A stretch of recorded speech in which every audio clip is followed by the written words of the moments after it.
My name is Miguel Gomez, and 6 months ago, I created a social network here at Ohio University, and it was called Uniculture. And the reason I created it was because I wanted to connect people with different cultures and backgrounds. But I have a confession. It failed. Didn't work. People weren't using it, and they didn't like the product. And I felt really, horrible inside, and I broke into tears. But because of those failures, I learned a great lesson about the Athens community and about an ongoing problem right now. So I'm here today to talk about the first 6 months of Uniculture, why I created it, the lessons that I've learned from my failures, and what it is right now. But before I talk about Uniculture, let me explain who I am. I was born in Mexico City, and when I was 2 years old, my parents decided to pack everything they had and immigrate from Mexico to the United States. And fast forward 20 years later, I'm a senior here at Ohio University, studying physics, and I'm in front of you all wonderful people.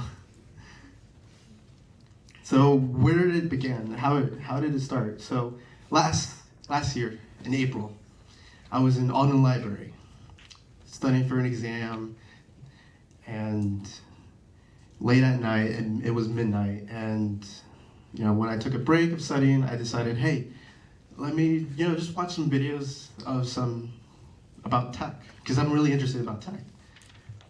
And one video stood out, and it was an interview between two tech famous founders, Kevin Rose and Brian Wong.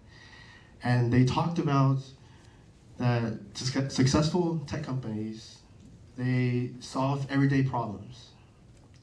And at that moment, I took a step back and asked myself, what are some problems right now that I could probably fix? And I kept thinking, and I couldn't find anything. Then I asked myself, what is something that I'm passionate about? And it's the International Student Union. It's a massive umbrella organization here at Ohio University. And one of the biggest problems that the International Student Union has is getting domestic students and local families to their events. Whenever there's an event, whenever there's an international event, there would be a low turnout of domestic students. And this was a big problem, not just this year, but all of the years.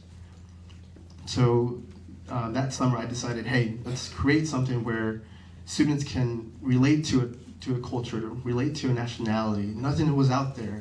Facebook wasn't doing anything, Twitter or Instagram. So I decided, let's give it a shot. So that summer I created a Uniculture, and we launched October 5th, and it was not a really pretty site. And when I told people about it, they liked the idea. They thought it was great, and I got good feedback. So I decided, hey, this could probably be a company. And so I entered the startup weekend on October 23rd.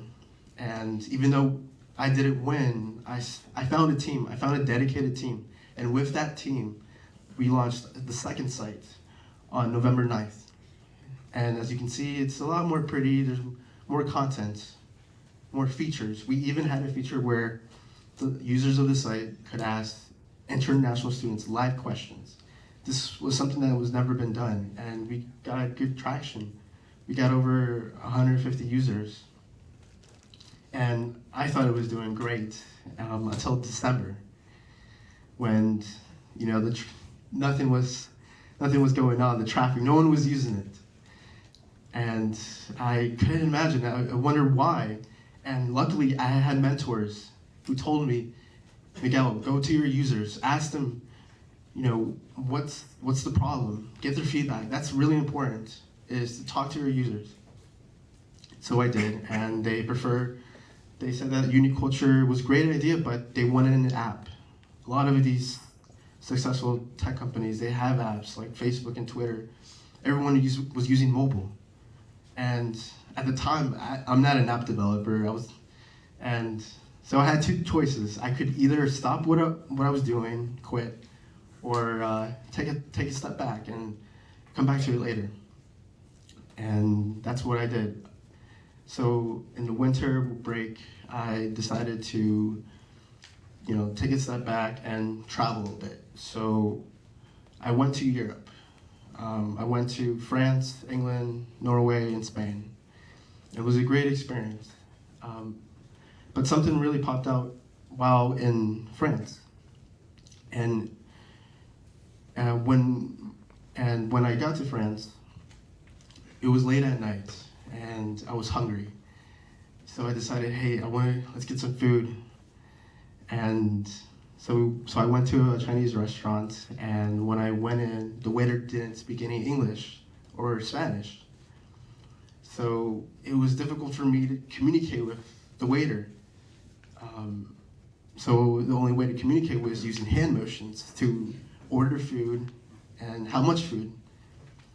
And at that point, I thought to myself, wow, this is difficult. I can't imagine what people have to go through when they come to a country and they don't speak the native language, or they don't know how to read the native language. For example, immigrants and refugees. I can't imagine what they go through. And that experience made me think of my dad while sitting in the restaurants. My dad plays a huge part of this. Ever since I was in middle school and high school, he would always come up to me and tell me, Miguel, I have a coworker. He works in construction. He doesn't speak any English and needs to go to a doctor. Can you help him by translating? And I, of course, would help because I'm a nice person and I want to, help that person. And I realized that it wasn't just my experience with my dad. I also experienced here in Athens, Ohio. I would always, ever since I was a student here, I would go to banks and I would see a lot of immigrants struggling to fill out paperwork. And luckily I was there to help them. A lot of these immigrants are from Latin America, so I was lucky to help them with translating through Spanish. And this was a big problem going on, and the alternative was nothing. No one was doing anything about it here in Athens, Ohio. So I decided, hey, let's give it a shot. Let's create something. I can't do it alone. I can't help translate alone. So I need a network of volunteers. And that's when I created the third site on January 16th. And the founder of Airbnb once said that you can launch as many times as you want, as long as no one notices. And that's what I did. And on January 16th, we launched. We provided a platform where people who are not fluent in English, they can call in and find a translator, a free on-demand translator. And it was a great idea. I got good feedback. And but right now we have helped 26 individuals. 26 individuals have called in to us and they asked for help. They asked to do these normal things that we take for granted. For example, open a bank account, transfer money, communicate with a doctor, registering to vote. We've actually helped these individuals, and all were done by student volunteers. When I showed people this idea, they thought I was crazy. Why would you trust someone you don't know you don't know that person? Why would you trust them? And my answer would be, we're moving into a sharing economy. Companies like Uber, Airbnb, they provide something. They help strangers by using other strangers. And that's what we're doing. We're providing free communication. And as you can see here, there's a lot of people here in Athens, Ohio that speak many different languages, and some of them don't know or are not fluent enough in English. And I just want to say that